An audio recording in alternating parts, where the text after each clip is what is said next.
Pero ¿cómo se puede comprar o vender el cielo, la tierra?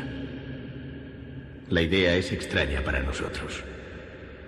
Si a nosotros no nos pertenece la frescura del aire ni el resplandor del agua, ¿cómo pueden comprarlos? Cada parte de este planeta es sagrada para mi gente. Cada resplandeciente aguja de pino, cada playa arenosa, cada bruma del oscuro bosque, cada pradera, cada insecto zumbador, todos son sagrados en la memoria y experiencia de mi pueblo. Conocemos la savia que fluye a lo largo del árbol, como la sangre que circula por nuestras venas. El murmullo del agua es la voz del padre de mi padre. Los ríos son nuestros hermanos, sacian nuestra sed y llevan nuestras canoas y dan alimento a nuestros hijos. Por lo tanto, ustedes deberían darle el cariño que darían a cualquiera de sus hermanos. Si nosotros les vendemos nuestra tierra, recuerden que el viento es sagrado, que él comparte su espíritu con toda la vida que sostiene. Nuestro Dios es también vuestro Dios. La tierra es preciosa para él, y hacerle daño a ella es despreciar su creación. Su destino es un misterio para nosotros. Así se expresaba el jefe Seattle en la famosa carta enviada en 1852 al presidente de los Estados Unidos ante el deseo de este de comprar parte de sus territorios.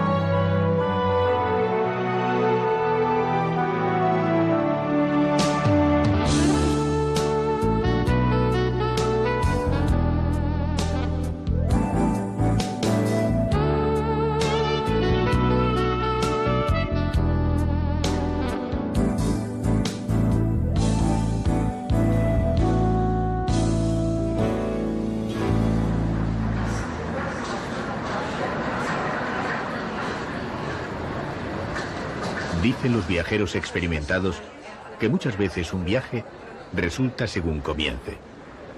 Por eso, para este recorrido por Quebec, la provincia de habla francesa de Canadá, hemos escogido su puerta principal.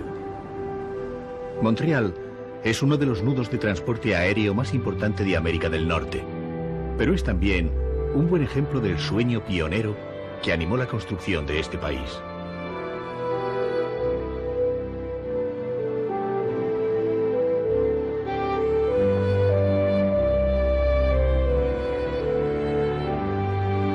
La vida cotidiana que Montreal ofrece al visitante tiene una cara mucho más acogedora de la que podría esperarse de una gran urbe norteamericana. Ese es parte del orgullo de esta ciudad cosmopolita, en la que conviven sucesivas oleadas de emigrantes llegados desde muy distintos orígenes.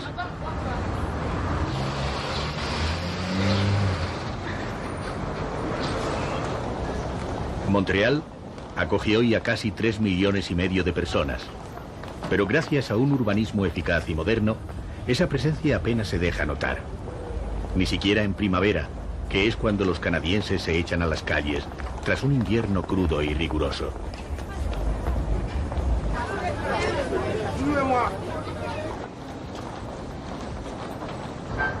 La vida en Montreal fluye tranquila y se extiende sin interrupción por las dos orillas del río San Lorenzo.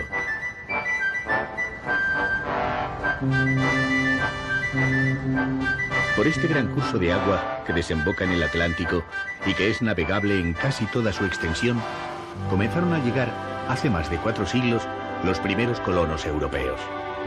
Por eso aquí no resulta extraño que unos soldados franceses del siglo XVII compartan las aceras o el viaje en barco con un grupo tradicional de músicos escoceses rodeados de ciclistas contemporáneos.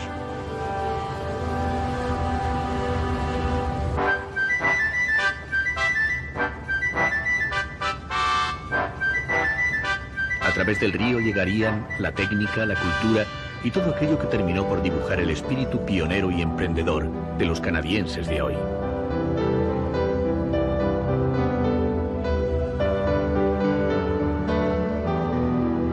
Cuando el francés Paul de Chomedy de Maisonneuve decidió fundar Montreal en 1642, aquí se ponía en marcha una sorprendente tradición de apego a los orígenes que los canadienses han sabido hacer compatible con el progreso.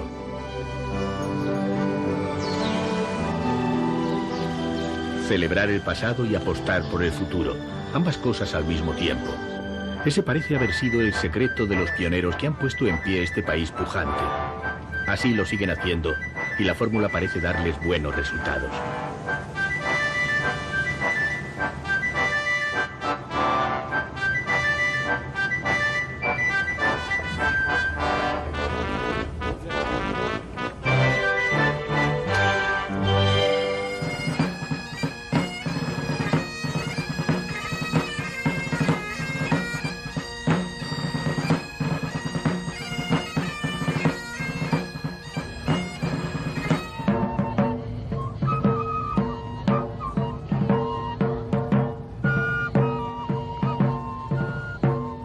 Cualquier domingo, el origen emigrante se nos ofrece como un muestrario de la vieja Europa convertido en espectáculo callejero. Zapateros italianos, afiladores franceses y molineras holandesas nos recuerdan que el grueso de la emigración europea llegó a Canadá entre el final del siglo XIX y las primeras décadas del XX.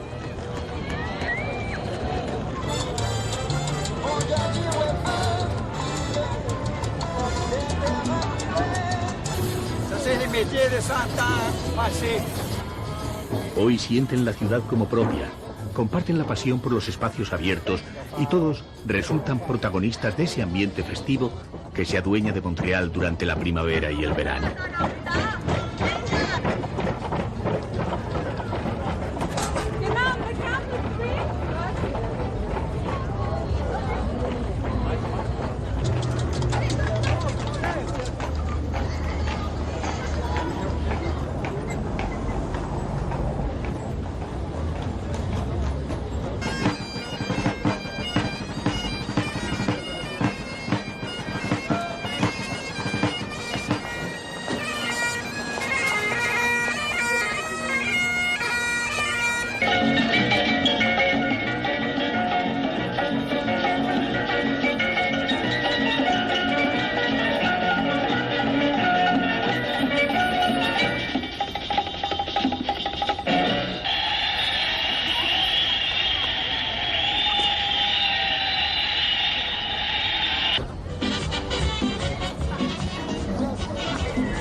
Cualquier visita a la ciudad debe incluir un recorrido a pie por el barrio antiguo, el viejo Montreal. Son unas pocas manzanas de zona monumental, trazadas cuando esta ciudad se llamaba Ville-Marie, y que hoy concentra todos los símbolos del afrancesamiento original. En este barrio se encuentra el ayuntamiento, por ejemplo, que parece haber sido trasladado desde un barrio parisino. Está también la estatua del fundador de la ciudad y están las innumerables iglesias católicas que también son herencia de Francia. La catedral es el templo más importante de Montreal y por aquello de celebrar los orígenes y las tradiciones que tanto gusta aquí, se llama obviamente Notre Dame. Dotada de una arquitectura majestuosa para la que no se ahorraron esfuerzos, Notre Dame nos invita a pensar que esta ciudad fue puesta en pie de cara a Dios, algo bastante habitual en los proyectos colonizadores. Edificar y amar a Dios parece haber sido el propósito de los pioneros que a lo largo de 3 siglos sembraron de iglesias la ciudad.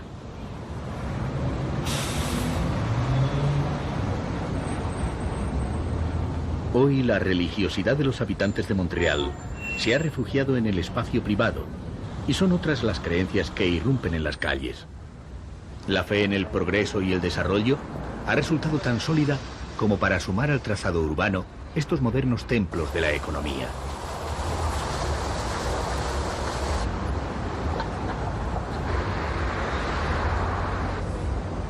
Montreal es hoy una ciudad pujante que, sin renunciar a cierto clasicismo, ofrece el perfil comercial y mundano de cualquier capital importante.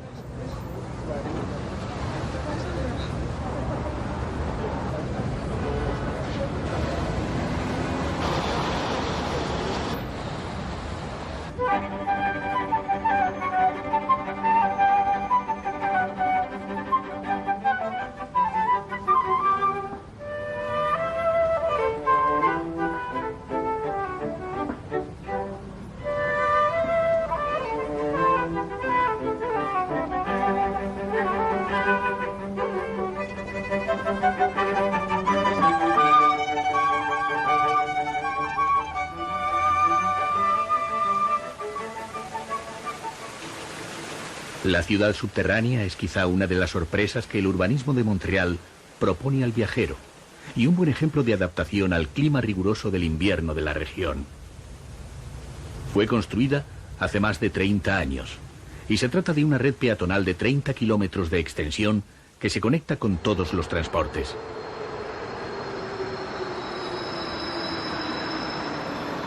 En un día invernal, alrededor de 500.000 de personas acceden a esta ciudad subterránea para hacer compras, ir al cine, ver una exposición o tomar un café.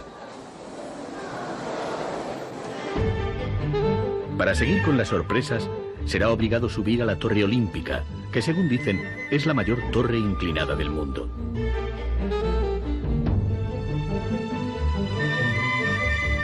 Fue construida junto al Estadio Olímpico para los Juegos de 1976 y ofrece algunas de las mejores vistas de la ciudad.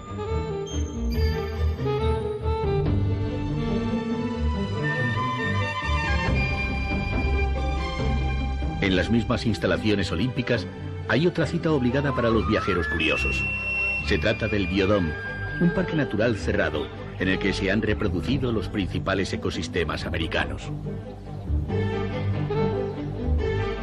Será el primer contacto con los esfuerzos de este país por conocer y conservar la naturaleza, afición que, como se verá más tarde, se ha convertido en una de las grandes pasiones de los habitantes de Quebec.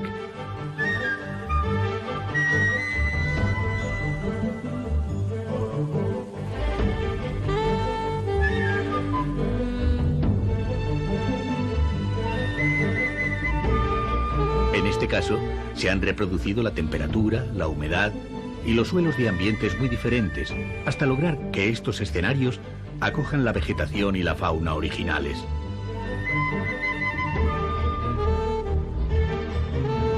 A veces la mirada del viajero necesita apartarse de los monumentos, los museos y las visitas de rigor. En ese caso, Montreal tampoco defrauda a quienes se limitan a contemplar el espectáculo de su vida cotidiana. También de la naturaleza ha nacido la otra gran afición de los habitantes de Montreal.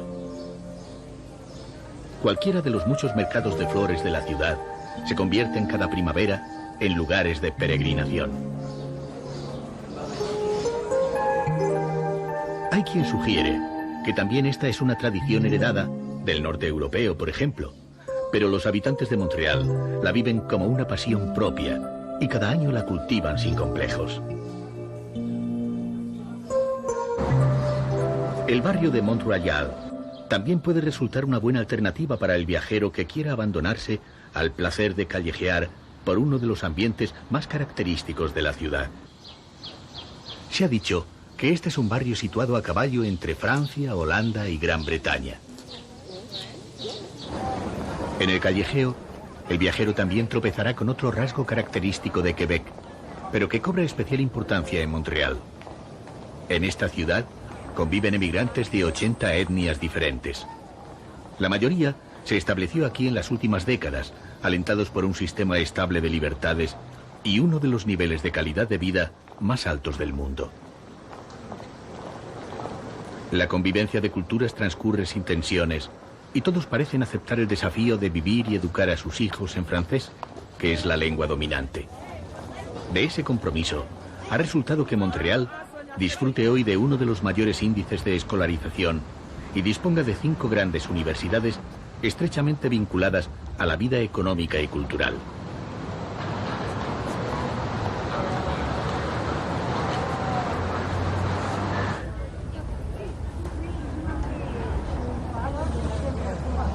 Para acabar la visita, convendrá abandonarse a la multitud que cualquier domingo se adueña de los parques.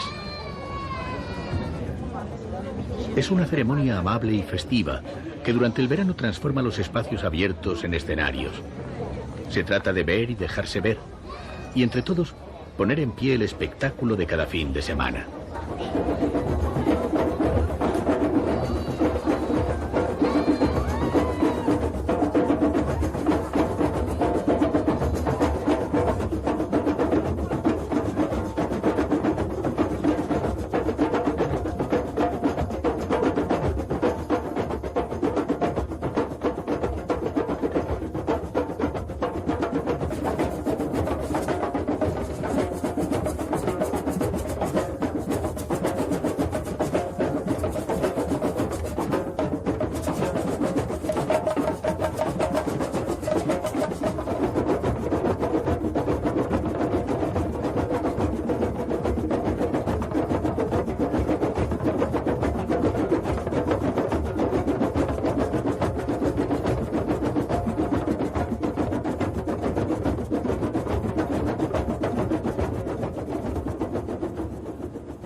La segunda etapa de este viaje por Quebec transcurre por la región de Outaouais.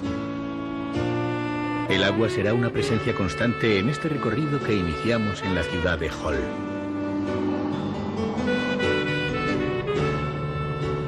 Las aguas del Outaouais, por ejemplo, separan Hull de Ottawa, que es la capital administrativa de Canadá y cuyo parlamento se ve en la otra orilla del río.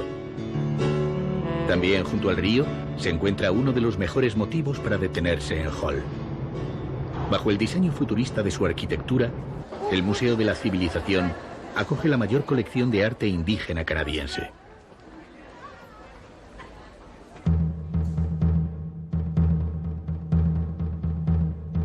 Aquí se conservan los legendarios tótems, cuyo tamaño solo parece guardar proporción con el de las creencias de quienes los esculpieron.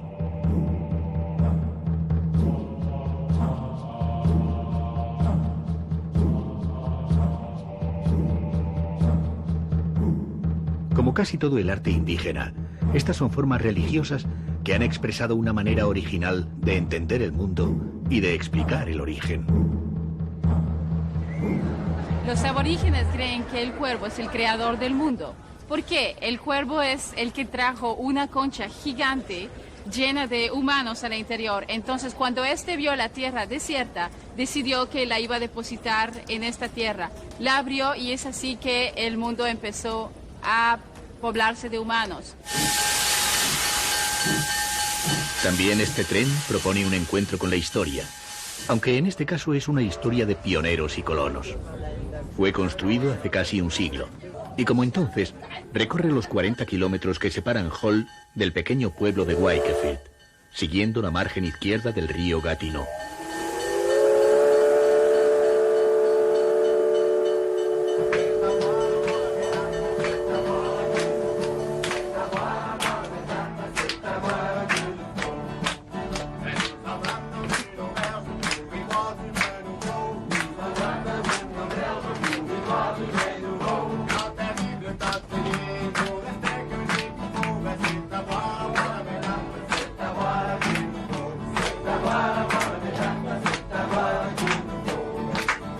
Como en muchos otros trayectos, aquí lo importante no está en el destino, sino en el viaje mismo. Nada importante espera en Wakefield, o al menos nada más importante que lo que pueda disfrutarse en estos 40 kilómetros de historia, rodeados de bosques y con el río siempre a la vista. El trazado se hizo sobre el camino que los primeros colonos utilizaban para ir a comerciar pieles con los indígenas, aunque este ferrocarril fue utilizado para el desarrollo de la industria de la madera, que sigue siendo la gran riqueza de la región. Hoy es muy difícil encontrar auténticos leñadores canadienses en los vagones, pero la compañía del ferrocarril ha puesto el ambiente necesario para que sea posible imaginarlos.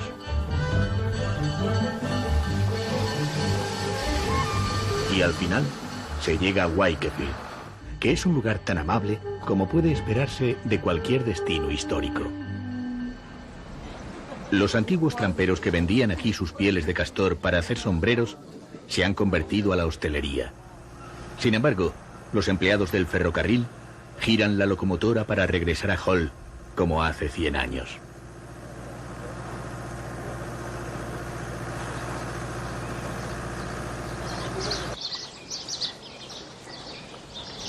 Es hora de seguir viaje al Parque Gatineau, donde los castores siguen talando árboles y construyendo presas con troncos y ramas sin temor a perder el pellejo. También dentro del parque será obligado una visita a la que fuera residencia de verano del ex primer ministro Mackenzie King, ahora convertida en museo y centro de recreo. La jornada podrá concluir en el parque, donde se disfruta de una de las mejores puestas de sol de la región.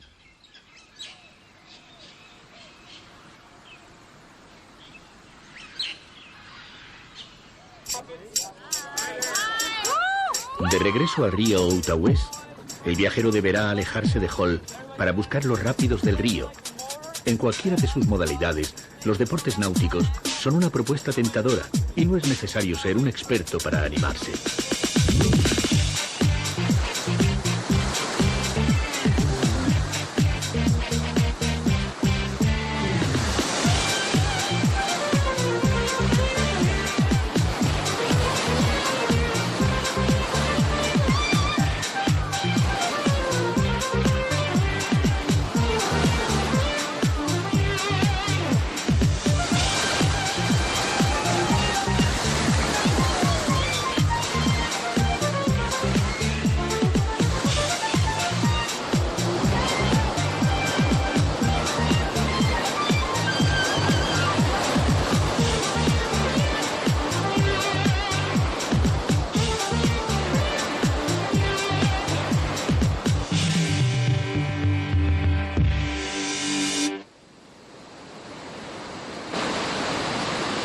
A lo largo de todo el recorrido, será inevitable descubrir que en Outaouais, cada paisaje está cruzado por un surco de agua que lo hace característico.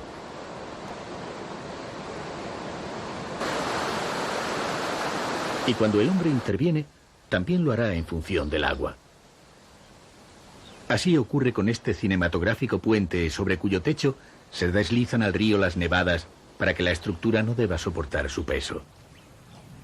Toda la vida resulta organizada junto al agua en esta región que cuenta con 20.000 lagos. Se trata en cualquier caso de una adaptación al medio de la que los pobladores han sabido sacar un buen partido.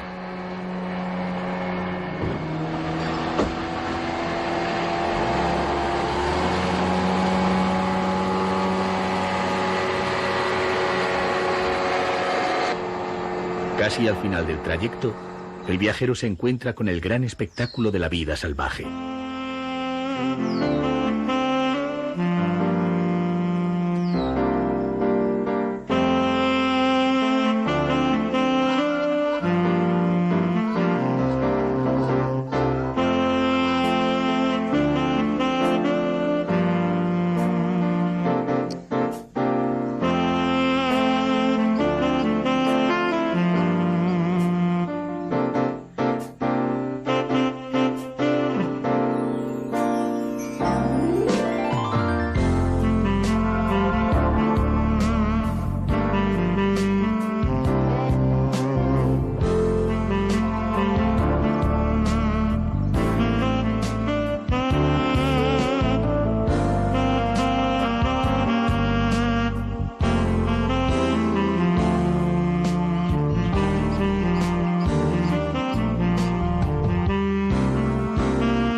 También aquí habitan estos incansables constructores de presas. El castor es un animal laborioso y tenaz, en el que convendrá detenerse porque muchos lo consideran un símbolo del espíritu emprendedor que anima a los canadienses.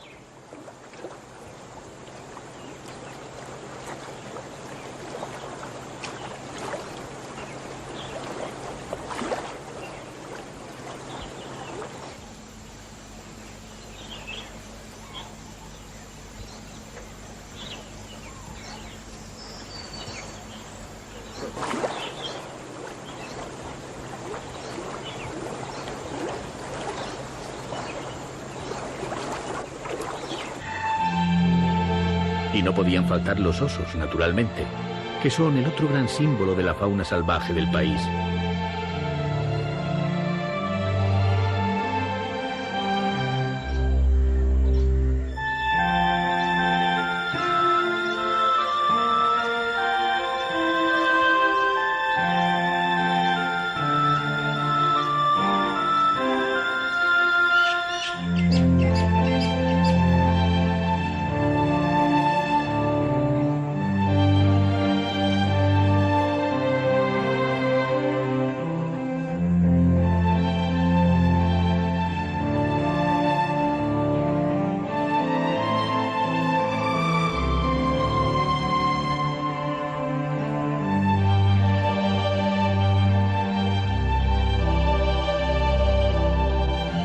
El recorrido finaliza muy cerca del Parque Omega, en el Château de Montebello.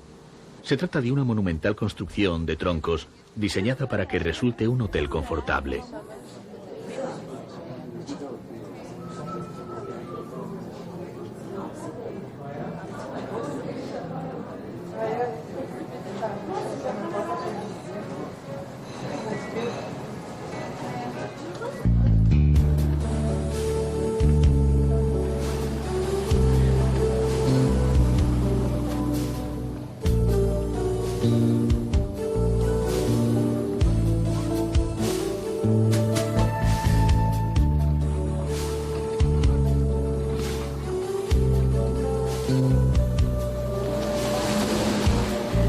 En el entorno de Montebello, todo parece dispuesto para hacer de la naturaleza un atractivo constante.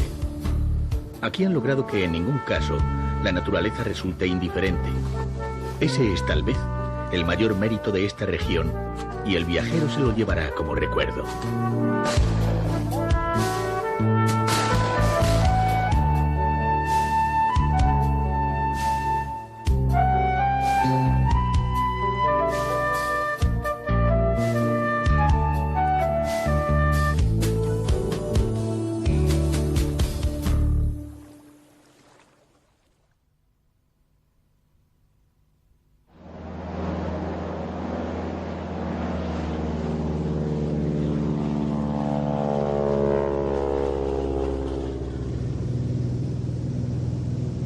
Cuando se observa Quebec desde el aire, resulta fácil entender que el hidroavión se haya convertido en un transporte más o menos habitual. La región es una compacta mancha de bosques, solo interrumpida por innumerables ríos y lagos.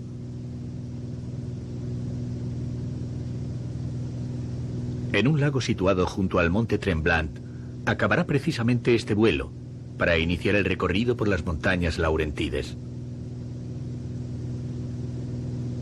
Se trata de un trayecto de poco más de 200 kilómetros que sigue el trazado de un viejo ferrocarril ya desaparecido.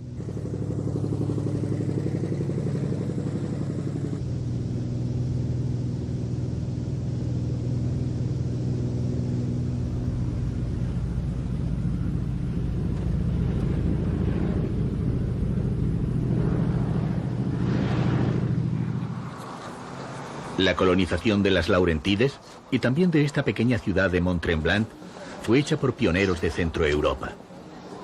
Todo invita a pensar que llegaron con arquitectos y diseñadores o que al menos traían los planos en las maletas, porque aquí han logrado reproducir su ambiente original sin demasiadas concesiones.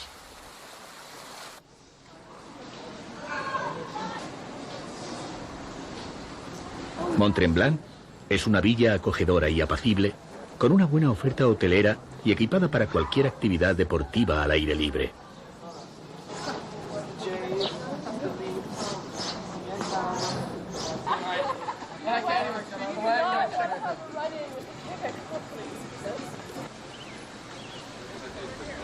Está situada al pie de un monte de poco más de 1000 metros de altitud, que da nombre a la ciudad y que en invierno es una importante estación de esquí.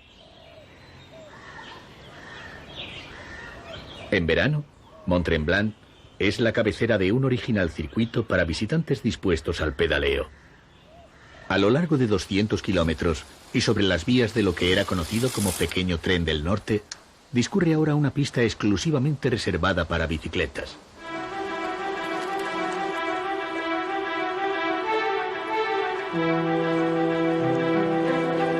Aquí hay que olvidarse de la excursión programada con guía y autobús, porque esta es una propuesta para viajeros independientes que, sin embargo, no exige un entrenamiento especial. Solo consiste en dejarse ir y disfrutar del contacto directo con el paisaje.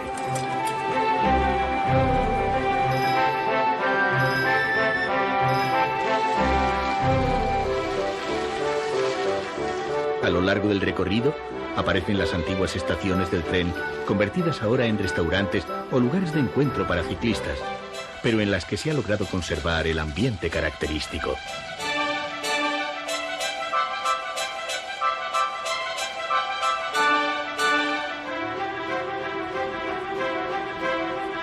La pista atraviesa el hermoso pueblo de Santa Ágata de los Montes, en el que convendrá hacer una parada y reponer fuerzas.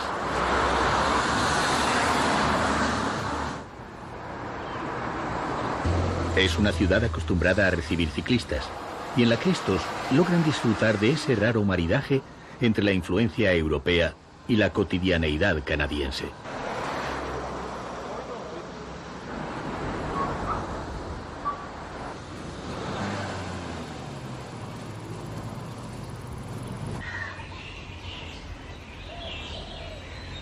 De los bosques nace otro de los atractivos de la región. Se trata de la extracción de la savia del arce, un árbol tan genuinamente canadiense como para que la silueta de su hoja aparezca en la bandera del país.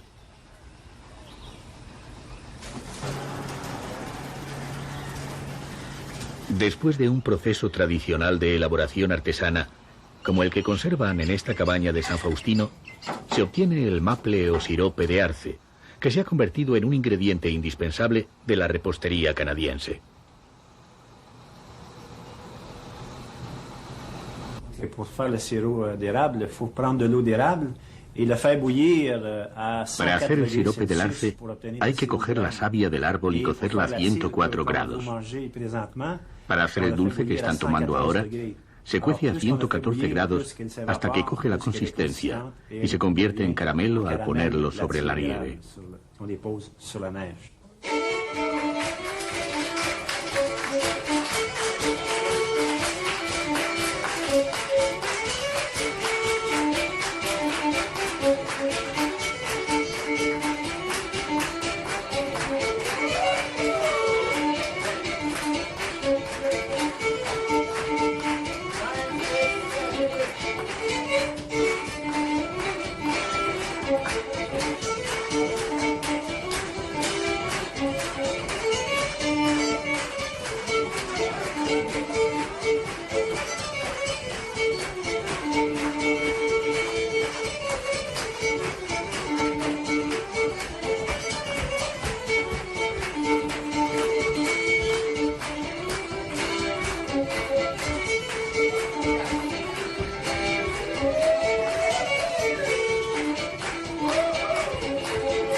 Hay ciudades que tienen la capacidad de condensar la historia y la personalidad de una región.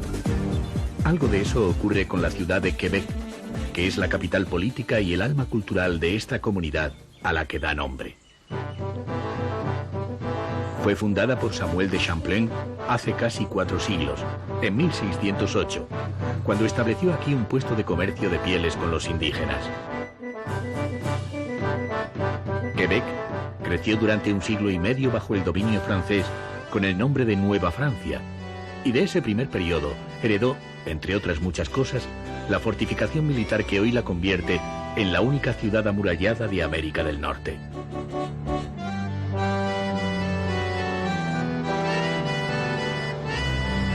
Cualquier visita a la ciudad debe arrancar con un paseo a pie por el barrio de Petit Champlain, en la parte baja de Quebec, junto al río San Lorenzo. Es el trazado urbano más antiguo de Canadá, y tal vez por eso alberga casi todos los museos históricos de la ciudad. A medida que se asciende la colina que domina la ciudad, es fácil comprobar que las sucesivas restauraciones y cuidados le han asegurado a Petit Champlain el mejor de los sentidos que el viajero quiera darle a la expresión barrio histórico. Y no solo al viajero, porque también la UNESCO ha distinguido a la ciudad al considerarla patrimonio de la humanidad. Un moderno funicular facilita el ascenso a la cima de la colina, que es donde estuvo el primer asentamiento urbano y desde la cual se defendía la ciudad.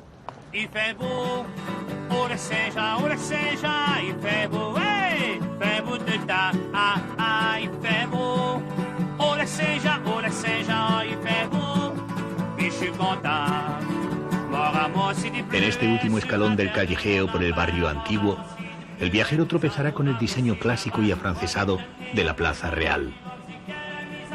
Una gran balconada envuelve esta parte alta del barrio que mira al río y en la que merece especial atención el monumental y legendario Château Frontenac, construido hace apenas 1 siglo y que ha servido de albergue a numerosas personalidades y conferencias internacionales.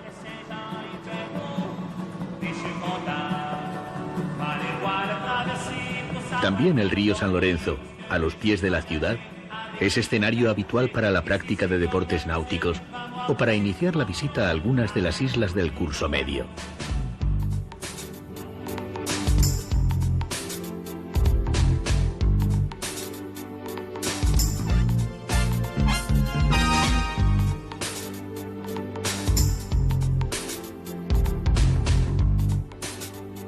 A solo 15 minutos de barco, partiendo del puerto de Quebec, la isla de Orleans se ha convertido en un confortable punto de fuga para los habitantes de la capital y una alternativa para muchos viajeros que suelen dedicar a la visita una jornada.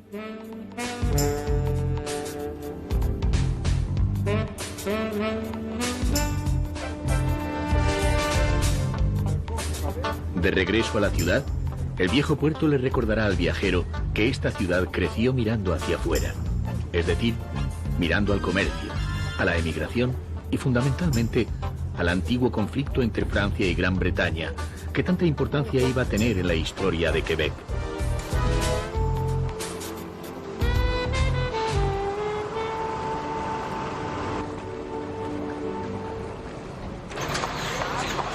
Quebec creció bajo el dominio de Francia durante su primer siglo y medio. Sin embargo, en 1760, toda la región fue conquistada por Gran Bretaña, dando lugar a una historia tensa y difícil, ya que la población quebecoa se ha negado desde entonces a renunciar a las instituciones, las costumbres y a la lengua que le habían llegado desde Francia. La Constitución aprobada en 1791 y que convirtió a Canadá en una de las primeras democracias parlamentarias recogía estas diferencias dividiendo en 2 el territorio: la Alta Canadá, de habla inglesa, y la Baja Canadá, con capital aquí en Quebec y de habla francesa. Desde 1840, cuando los 2 territorios volvieron a ser unificados en una federación, la independencia se convirtió en un interminable debate cuyos argumentos se han escuchado en estas calles miles de veces desde entonces. Hoy la población de Quebec continúa hablando el francés como lengua mayoritaria, y la independencia sigue presente en las iniciativas que se discuten en el Parlamento. El tema ya forma parte de la originalidad de esta región, cuyo mayor desafío ha consistido en mantenerse fiel a sus orígenes, a pesar de vivir rodeada de los 350 millones de vecinos de habla inglesa que habitan en los Estados Unidos y en el resto de Canadá.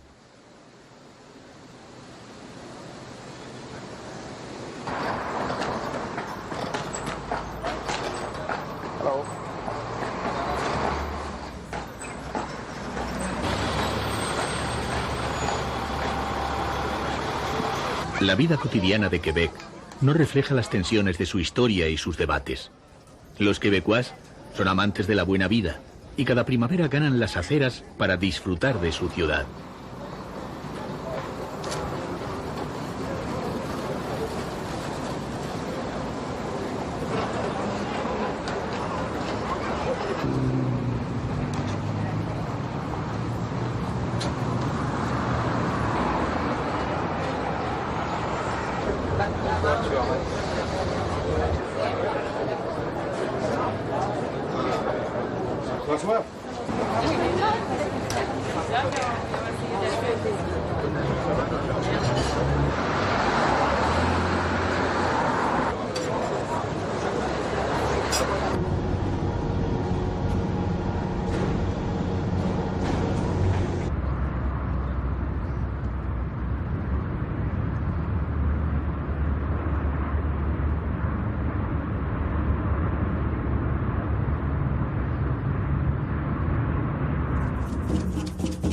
Esta es la otra cara étnica y cultural de Quebec, cuyos tambores suenan a solo 15 minutos de la capital.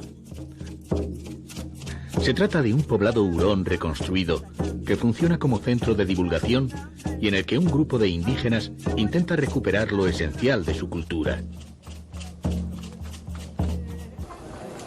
Junto con los hurones, otros 9 pueblos indígenas habitan la región de Quebec y conservan una gran autonomía administrativa para la gestión de la tierra y los recursos naturales.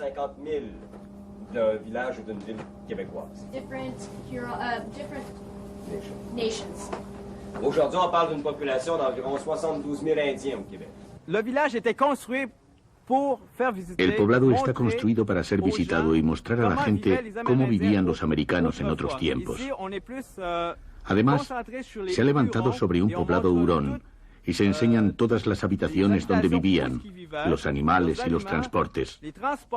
Se habla también de la casa, las máscaras, etcétera, para enseñar al mundo lo que fue y lo que se ha perdido. Qu'est-ce qu'on était et qu'est-ce qu'on a perdu.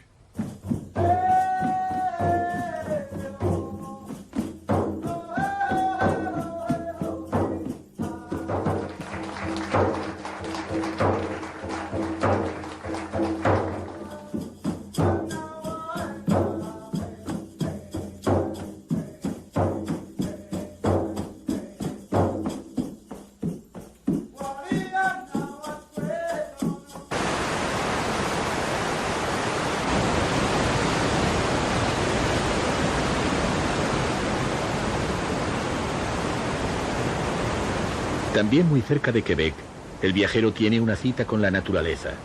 Se trata de la gran catarata del Parque Montmorency, cuya altura sobrepasa la de las célebres cataratas del Niágara.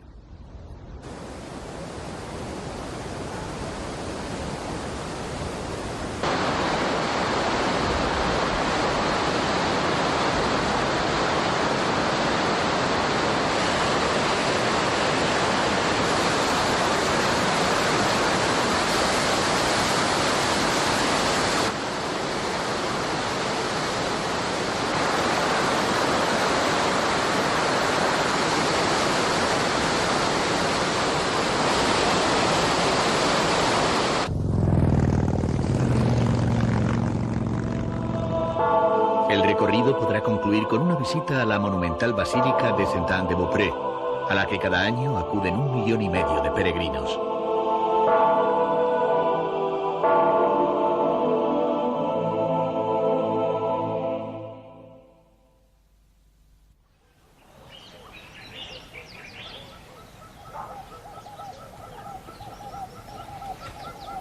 La última etapa del viaje transita por Charlevoix, una llanura que se extiende junto al tramo final del río San Lorenzo. Son casi 200 kilómetros que terminan junto al fiordo Saguenay, donde las aguas del río se confunden con las del Atlántico. Dicen las enciclopedias que Charlevoix le debe mucho al cielo. Según parece, este llano fértil rodeado de montes se formó hace varios milenios por el impacto de un meteorito. Pero dicen también que la región debe su nombre al padre Charlevoix, un jesuita francés que llegó hasta aquí a predicar y ganar almas para ese lugar del que había llegado el meteorito, es decir, el cielo. A la vuelta del tiempo, los habitantes de Charlevoix, o al menos los de este hermoso pueblo de Bahía San Paul, parecen vivir ajenos a esos orígenes celestiales. Están más interesados en una pasión compartida que los distingue: la creación y el comercio de artes plásticas. Se ha producido aquí una rara e infrecuente concentración de pintores, casi todos figurativos, a la que seguramente no es ajena la belleza paisajística de la región. El arte y la oferta turística han logrado que los pueblos de la Bahía de San Paul resulten núcleos cuidados cuyos habitantes se preocupan por conservar la tradicional arquitectura quebecois.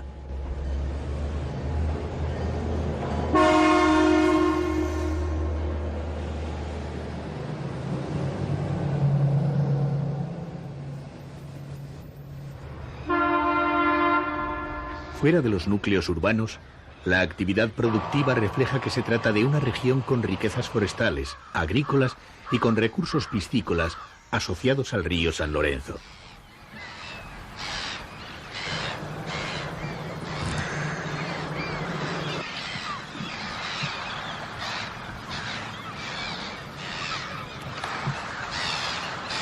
Muy cerca de Bahía San Paul, el viajero vuelve a tropezar con el arte como señal de identidad de Charlevoix.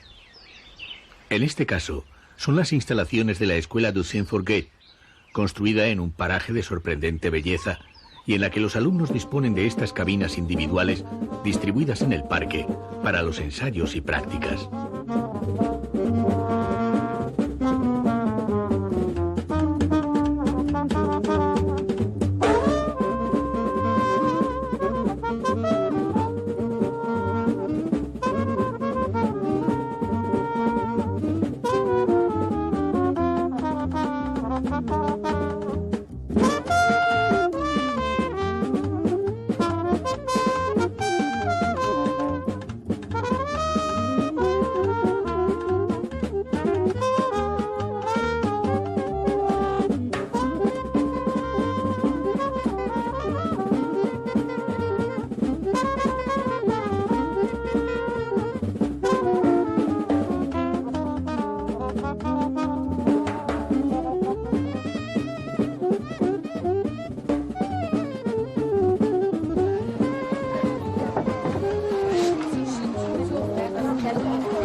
De vuelta a la carretera, los acogedores pueblos quebecois se suceden junto al río antes de llegar a la próxima bahía, la Malbaie. En la Malbaie, el viajero podrá visitar o jugar en uno de los campos de golf más antiguos de Norteamérica. Fue creado cuando este era el lugar de vacaciones de los sectores adinerados de Nueva York, Boston y Toronto en el siglo pasado.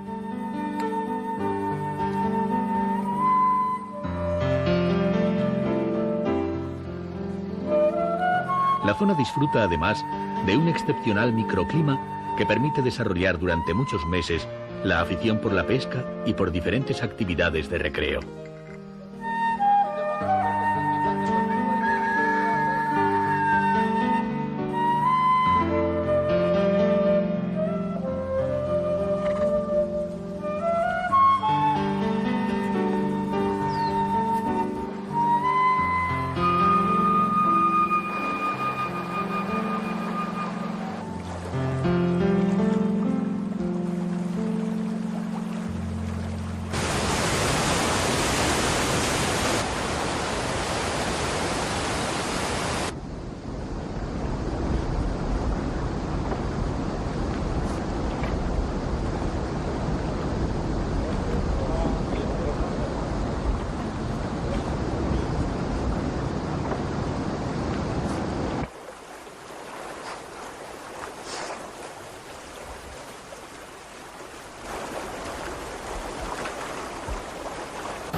A medida que se avanza hacia el este, la actividad se vuelve más agrícola y forestal, y el aire trae los primeros olores del mar.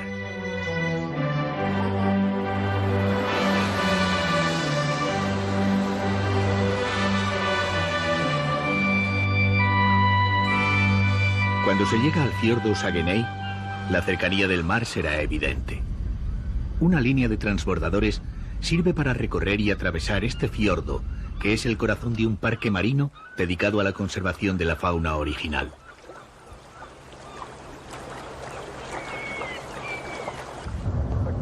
Los viajeros que llegan hasta aquí suelen traer las cosas claras.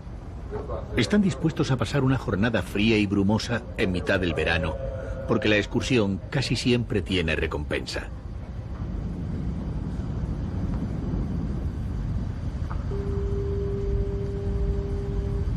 En este caso, se trata del avistamiento de ballenas azules y rorcuales que llegan a estas aguas entre junio y septiembre.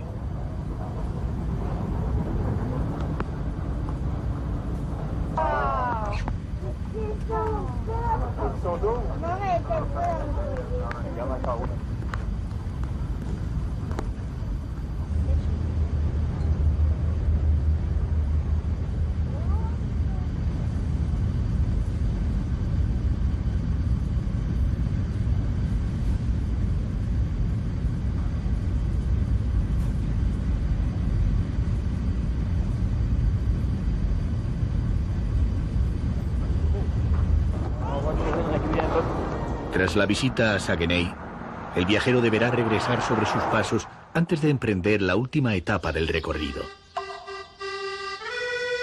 Es una buena ocasión para adentrarse en el ambiente acogedor y laborioso de la zona.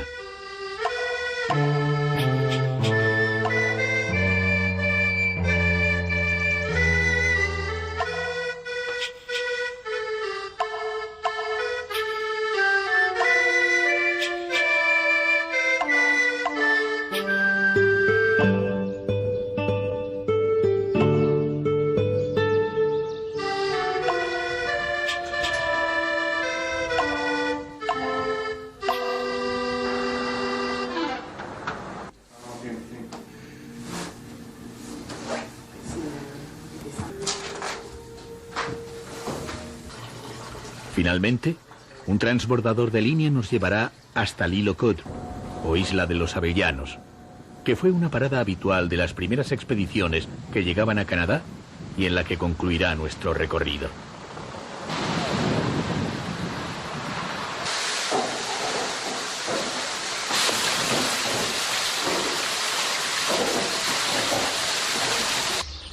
En la isla se conservan con notable fidelidad las construcciones de diferentes momentos de la colonización y algunos lugares claves como esta cruz que recuerda la primera misa que mandó celebrar el explorador Jacques Cartier en América.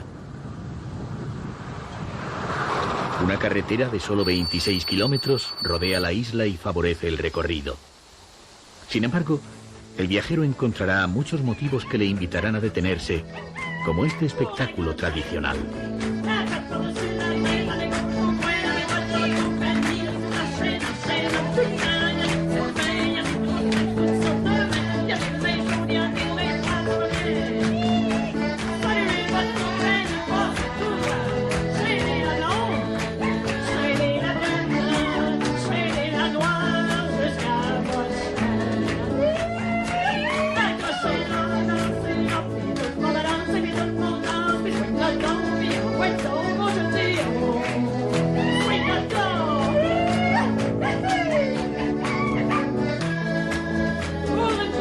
El viajero abandonará la isla con el recuerdo melancólico que le prestan sus embarcaciones varadas. Testigos de tantas historias, hoy se acomodan como escenografía romántica.